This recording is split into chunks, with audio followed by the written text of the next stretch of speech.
Saudara, lebih dari 70 juta warga Indonesia telah memanfaatkan program cek kesehatan gratis CKG sejak diluncurkan Februari 2025. Pemerintah menargetkan hingga tahun 2026 program ini dapat menjangkau 136 juta warga di seluruh Indonesia.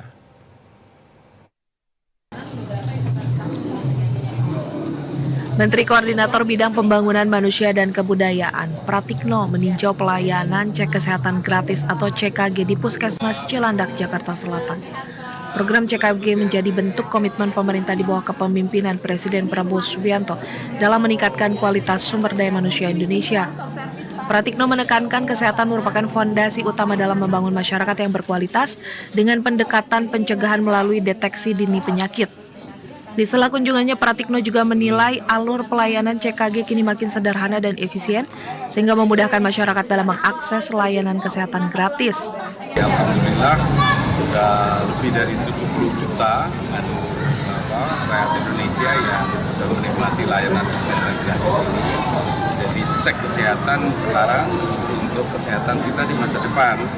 Jadi ini adalah bagian dari komitmen pemerintah Presiden Prabowo bahwa masyarakat kita harus semakin berkualitas dan titik fondasi awal dari berkualitas itu adalah sehat. Jadi mencegah itu lebih penting daripada mengobati. Bagian dari upaya untuk mendeteksi sakit diketahui seawal mungkin. Pemerintah mengimbau masyarakat yang belum memanfaatkan program cek kesehatan gratis untuk segera melakukan pemeriksaan kesehatan.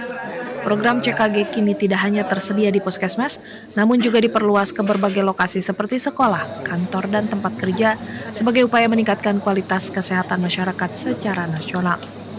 Dari Jakarta Selatan, Gunawan Sumaryono melaporkan. Saudara Menteri Pekerjaan Umum Dodi Hanggodo meninjau progres pembangunan infrastruktur kawasan sentra produksi pangan di Wanam, Merauke, Papua Selatan. Kegiatan ini dilakukan untuk mendukung arahan Presiden Prabowo Subianto agar 10.000 hektar lahan dapat mulai dipanen pada tahun ini. Menteri PU Dodi Hanggodo menegaskan seluruh jajaran Kementerian PU bersama Agrinas dan pemerintah Kabupaten Merauke bergerak intensif menyiapkan infrastruktur dasar. Fokus utama meliputi pengendalian banjir, pembangunan jaringan irigasi primer, serta konektivitas jalan untuk memastikan pekerjaan cetak sawah berjalan lancar. Menteri Dodi menjelaskan saat ini progres pembukaan akses jalan dan pengendalian kawasan rawa terus berjalan. Menurutnya beberapa kendala sosial telah diatasi melalui dialog dengan masyarakat setempat sehingga pekerjaan bisa berjalan lancar tanpa hambatan. Kementerian PU melalui Ditjen Sumber Daya Air SDA sedang menghitung potensi debit dari rawa di kilometer 39 untuk kebutuhan air irigasi. Namun jika kapasitas belum mencukupi, suplai alternatif akan diambil dari rawa lebih besar di kawasan Angkias atau di kilometer 58. Menteri Dodi menyatakan pendekatan ini dilakukan agar irigasi siap saat cetak sawah dimulai dan keseimbangan lingkungan tetap terjaga. Sementara di sisi konektivitas, pembangunan jalan KSPP Wanam Muting menjadi tulang punggung distribusi logistik dan mobilisasi alat. Kementerian PU optimis target Presiden Prabowo Subianto untuk memulai panen 10.000 hektar di Papua Selatan tahun ini bisa tercapai. Dengan percepatan pembangunan infrastruktur jalan dan irigasi diharapkan sekaligus memperkuat posisi Papua sebagai lumbung pangan nasional. Sebelumnya Presiden Prabowo Subianto menargetkan swasembada seluruh komoditas pangan dalam 3 tahun ke depan. Target tersebut disampaikan menyusul keberhasilan Indonesia mewujudkan swasembada beras pada akhir 2025. Kementerian Pekerjaan Umum terus melakukan pengembangan dan rehabilitasi daerah irigasi Semangka di Kabupaten Merauke, Provinsi Papua Selatan. Peningkatan jaringan irigasi ini untuk mendukung program swasembada pangan yang menjadi bagian program Asta Cita Presiden Prabowo Subianto. Menteri PU Dodi Hanggodo mengatakan penguatan jaringan irigasi di Semangga, Merauke menjadi prioritas untuk memastikan air dapat mengalir merata ke seluruh lahan pertanian. Daerah irigasi Semangga merupakan salah satu kawasan strategis pertanian di Merauke yang dikembangkan sebagai sistem irigasi rawa pasang surut untuk meningkatkan produktivitas lahan padi. Berdasarkan data teknis, di Semangga memiliki luas fungsional sekitar 5.100 hektar. Di kawasan tersebut telah terbangun berbagai sarana dan prasarana pendukung irigasi. Antara lain 13 unit pintu air primer, 13 unit pintu air sekunder, saluran primer sepanjang 76,9 km, serta saluran sekunder sepanjang 227,17 km. Distribusi air di kawasan Semangga telah menjangkau sekitar 65% area layanan. Menteri PU Dodi menginstruksikan Balai Wilayah Sungai BWS Papua Merauke untuk mengoptimalkan sisa 35% agar segera menyiapkan desain teknis penyempurnaan jaringan, termasuk pembenahan pintu-pintu air agar tata kelola air menjadi lebih presisi, khususnya pada musim tanam dan panen. Selain penguatan irigasi, Kementerian PU juga mendukung peningkatan jalan usaha tani dan jembatan sebagai akses distribusi hasil panen. Menteri Dodi menyatakan kondisi jalan yang sempit dan kurang memadai saat ini menyebabkan petani menanggung tambahan biaya angkut Rp15.000 hingga Rp20.000 per karung saat panen.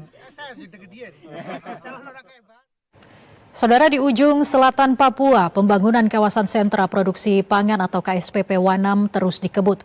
Proyek strategis nasional ini diproyeksikan menjadi cadangan pangan nasional melalui program cetak sawah baru skala besar. Namun, di tengah tantangan rawa dan cuaca ekstrim, infrastruktur jalan menjadi kunci utama.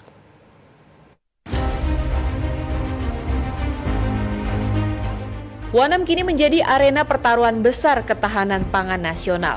Kawasan ini diproyeksikan menjadi pusat cadangan pangan nasional melalui program cetak sawah baru seluas 1 juta hektar.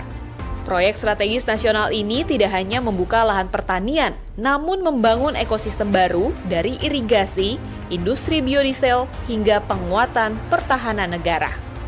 Namun semua itu tidak akan berjalan tanpa satu hal penting, yaitu konektivitas.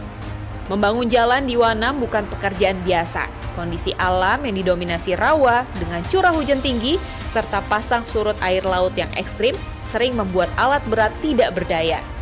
Dalam proses pembukaan lahan tidak jarang belasan eksavator tenggelam di lumpur rawa. Oleh karena itu pembangunan jalan sepanjang 135 km yang menghubungkan Wanam dengan pusat kota Merauke menjadi perjuangan total.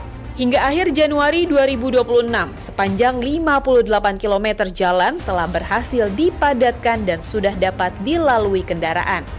Saya di sini harian survei, Pak, untuk pas bangun jati ini. Ulus, pria asli Merauke, menjadi saksi perubahan Wanam. Dulu Wanam adalah wilayah yang terisolasi total melalui darat.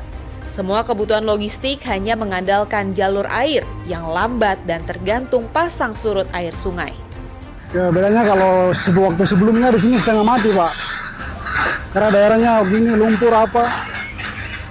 Nah, sekarang udah mending lah. Sekarang, Ulus menjadi rutin mengangkut material proyek dari gudang menuju dermaga dengan waktu tempuh yang jauh lebih cepat. Bagi masyarakat lokal di distrik Ilwayap Nguti hingga Muting, jalan ini adalah harapan baru. Akses transportasi yang dulu terbatas membuat harga kebutuhan pokok mahal dan sulit didapat. Di balik pembangunan jalan, ada yang lebih dari sekedar jalan. Jalan KSPP ini juga dilengkapi sistem drainase terintegrasi yang berfungsi menjaga badan jalan sekaligus menjadi saluran irigasi sawah di masa depan.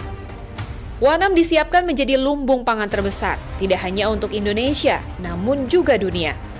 Walaupun cuaca kerap tak bersahabat, pembangunan terus berlanjut. Di tanah Merauke inilah ketahanan pangan nasional dipertaruhkan. Dan Jalan Wanam Merauke adalah urat nadi utamanya. Sementara di balik proyek PSN Wanam terdapat keterlibatan pihak swasta sebagai mitra pemerintah. Salah satunya John Lin Group, milik pengusaha Andi Syamsuddin Arsyad atau Haji Isam. Keterlibatan ini dilandasi komitmen untuk mendukung gagasan pemerintah terkait pengembangan kawasan pangan nasional.